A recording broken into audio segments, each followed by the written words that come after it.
இறையேசுவில் பிரியமான சகோதர சகோதரிகளே, நமது ஆண்டவர் இயேசு கிறிஸ்துவுடைய திருப்பெயரால் உங்களுக்கும் உங்கள் குடும்பத்தில் இருக்கிற அனைவருக்கும் அன்பும் சமாதானமும் மகிழ்ச்சியும் உண்டாவதாக. அன்புமிக்கவர்களே, டிசம்பர் மாதம் 2ஆம் தேதி தாயாம் திரு அவை அருளாளர் மரிய ஆஞ்சலா ஆஸ்டார்ச் என்கிற ஸ்பெயின் தேசத்தினுடைய ஒரு அருளாளருடைய நினைவு நாளை தான் கொண்டாடுகிறது. அன்புமிக்கவர்களே, அந்த புனிதரை பற்றி கொஞ்சம் நம்ம தெரிந்து கொள்வதற்கு முன்பாக, நான் பாண்டிச்சேரியிலிருந்து இந்த செய்தியை வழங்கி கொண்டிருக்கிறேன். உண்மையாகவே பார்க்கும் இடமெல்லாம் வெள்ளக்காடாக இருக்கிறது. இங்கு இருக்கிற மக்களுக்காகவும் வெள்ளத்தால் பாதிக்கப்பட்ட மக்களுக்காகவும் ஜெபிக்க உங்களை அன்போடு கேட்டுக்கொள்கிறேன். மற்ற இடங்களில் வெள்ளம், புயல், அபாயம் இருக்கிற இடங்களில் மக்கள் பாதுகாப்பாக இருக்கும்படியாக உங்களை அன்போடு கேட்டுக்கொள்கிறேன். எங்களுடைய ஜெபம், எங்களுடைய உடனிருப்பு உங்களோடு இருக்கும். ஆகவே இறைவன் எவ்வித ஆபத்துமின்றி இந்த புயலையும் இந்த ஆபத்தையும் கடப்பதற்கு நமக்கு உதவி செய்வார் என்கிற நம்பிக்கையோடு இறைவனிடத்தில் மன்றாடி ஜெபிப்போம். அன்புமிக்கவர்களே, இன்றைக்கு நாம் கொண்டாடுகிற அருளாளர் மரிய ஆஞ்சலா ஆஸ்டார்ச் என்பவர் ஸ்பெயின் தேசத்தில் பிறந்த ஒரு புனிதை. 1592 ஆண்டு ஒரு பணக்கார குடும்பத்தில் பிறக்கிறார். பிறகு இளைய வயதில் கப்புச்சின் துறவு சபையில் சேர்ந்து அவர் ஒரு துறவியாக தன்னையே இறைவனுக்கு முழுவதும் அர்ப்பணித்து வாழ்ந்தார் என்றும், இவருடைய துறவு வாழ்க்கையில இளமை காலத்திலேயே ஆண்டவர் இவருக்கு பலமுறை காட்சி அளித்ததாகவும், அந்த காட்சி அனுபவங்களை தன்னுடைய எழுத்து மூலமாக இந்த உலகிற்கு இவர் பரிசாக கொடுத்திருக்கிறார் என்று இந்த புனிதையுடைய வாழ்க்கையில நம்ம வாசிக்கிறோம்.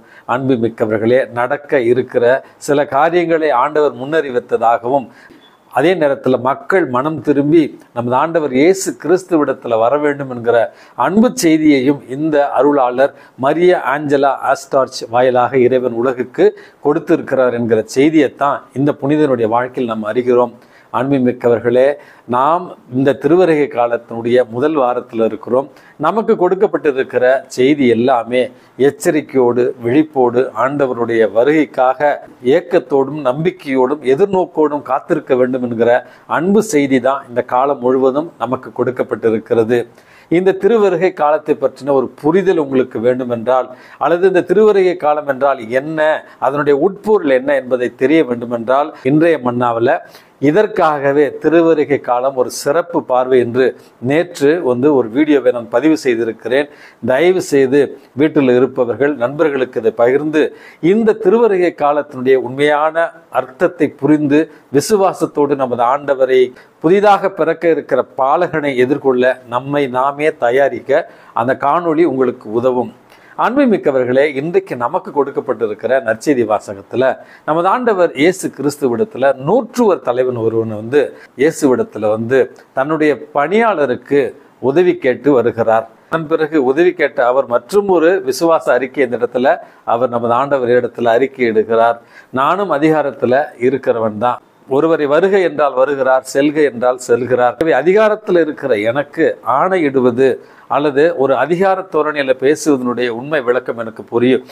ஆகவே நீங்கள் ஒரே ஒரு வார்த்தை மட்டும் சொன்னால் போதும், என்னுடைய பணியாளர் குணமடைவான்.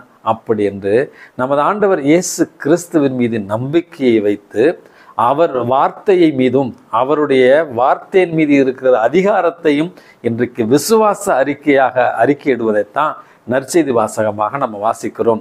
இந்த ஒரு விசுவாசத்தை தான் நமது ஆண்டவர் இயேசு கிறிஸ்து இஸ்ரேலில் கூட நான் இப்படிப்பட்ட ஒரு விசுவாசத்தை, நம்பிக்கையை கண்டதில்லை என்று அந்த புறவினுத்து நூற்றுவர் தலைவனை இறைவன் இன்றைக்கு புகழ்வதை நற்செய்தி வாசகமாக நம்ம வாசிக்கிறோம்.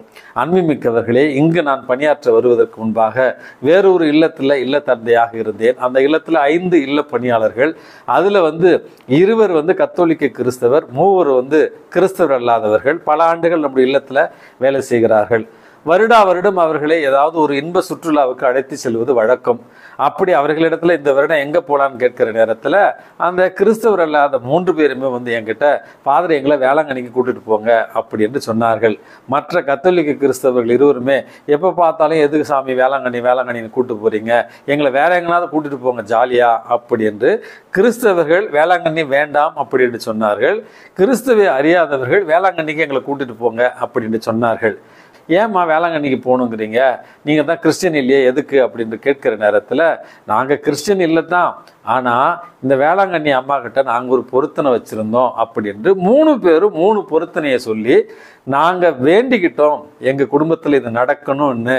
ஏசாப்பா கிட்ட இதெல்லாம் எங்களுக்கு நீங்கள் ஆசீர்வாதமாக வாங்கி கொடுங்கன்னு வேளாங்கண்ணி மாதா கிட்ட, வேளாங்கண்ணி அம்மா கிட்ட நாங்கள் வேளாங்கண்ணி அம்மா கிட்ட நாங்கள் பொருத்தனை வச்சோம் அப்படி என்று ஒரு குடும்பத்தில் கணவனுடைய உடல்நலத்திற்காகவும், ஒரு குடும்பத்தில் பெண்ணுடைய திருமணம் கூடி வரவும், இன்னொரு குடும்பத்தில் திருமணமான பெண்ணுக்கு குழந்தை வாக்கியம் வேண்டியும் மூவரும் பொருத்தனை வைத்திருந்தார்களாம். மூவருக்குமே அந்த பரிந்துரை ஜெபம் கேட்கப்பட்டு வேளாங்கண்ணி மாதாவினுடைய பரிந்துரையால் அவர்கள் மூவருக்கும் அந்த ஆசீர்வாதம் கிடைத்திருக்கிறது. கிறிஸ்துவை அறியாத அவர்கள் அன்னை மரியாள் வழியாக இயேசுவிடத்தில் ஆசீர்வாதங்களை பெற்றுக்கொள்ள முடியும்.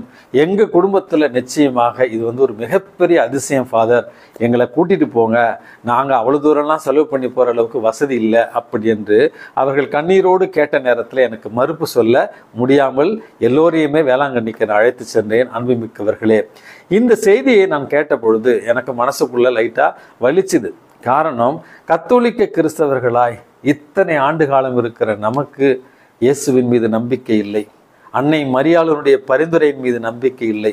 இயேசுவை அறியாதவர்கள் இயேசுவின் மீது நம்பிக்கையையும் அன்னை மரியாளுடைய பரிந்துரையினுடைய ஆற்றலையும் புரிந்து வைத்திருக்கிறார்கள் என்பதுதான் உண்மையாகவே ஒரு பக்கம் நமக்கு வேதனையான ஒரு செய்தி. நம்முடைய மக்கள் இன்னும் விசுவாசம் இல்லாமல் வாழ்கிறார்களே என்று மற்றொரு செய்தியாக, கிறிஸ்துவை அறியாதவர்கள் கூட இயேசு சாமி கிட்ட வேண்டுனா, வேளாங்கண்ணி மாதா கிட்ட வேண்டுனா எங்கள் குடும்பத்துக்கு ஆசீர்வாதம் கிடைக்கும் அப்படி என்று அவர்கள் விசுவசிப்பதை காணுகிற பொழுது உண்மையாகவே மகிழ்ச்சியாக இருக்கிறது. அன்புமிக்கவர்களே, நான் ஒரு கிறிஸ்தவன், நான் ஒரு கிறிஸ்தவள் அப்படி என்பதில் பெருமை கொள்வதை விட்டு உண்மையாகவே இயேசுவின் மீது நமக்கு நம்பிக்கை இருக்கிறதா, அவருடைய அதிகாரத்தின் மீது நமக்கு நம்பிக்கை இருக்கிறதா, அவருடைய வார்த்தையின் மீது நமக்கு விசுவாசம் இருக்கிறதா என்கிற அடிப்படையான கேள்விகளோடு இறைவன் நாம் விசுவசித்தால், நூற்றுவர் தலைவனுடைய பணியாளரை ஒரே வார்த்தையால் குணமாக்கியது போல இறைவன் விரும்பினால், நான் விசுவசித்தால் ஒரே வார்த்தையில் என் குடும்பத்தில் ஆச்சரியங்கள் நிகழும், அதிசயங்கள் நிகழும், ஆசீர்வாதங்கள் கிடைக்கும் என்கிற நம்பிக்கையோடு இயேசுவின் மீது விசுவாசம் கொண்டவர்களாய், அவருடைய அதிகாரத்தின் மீது நம்பிக்கை கொண்டவர்களாய் வாழ இறைவனிடத்தில் இன்றைக்கு மன்றாடி ஜெபிப்போம். எல்லாம் உள்ள இறைவன் தந்தை, மகன், தூய ஆவி உங்களையும் உங்கள் குடும்பத்தில் இருக்கிற அனைவரையும் நிறைவாக ஆசீர்வதித்து பாதுகாத்து வழி நடத்துவாராக. ஆமேன்.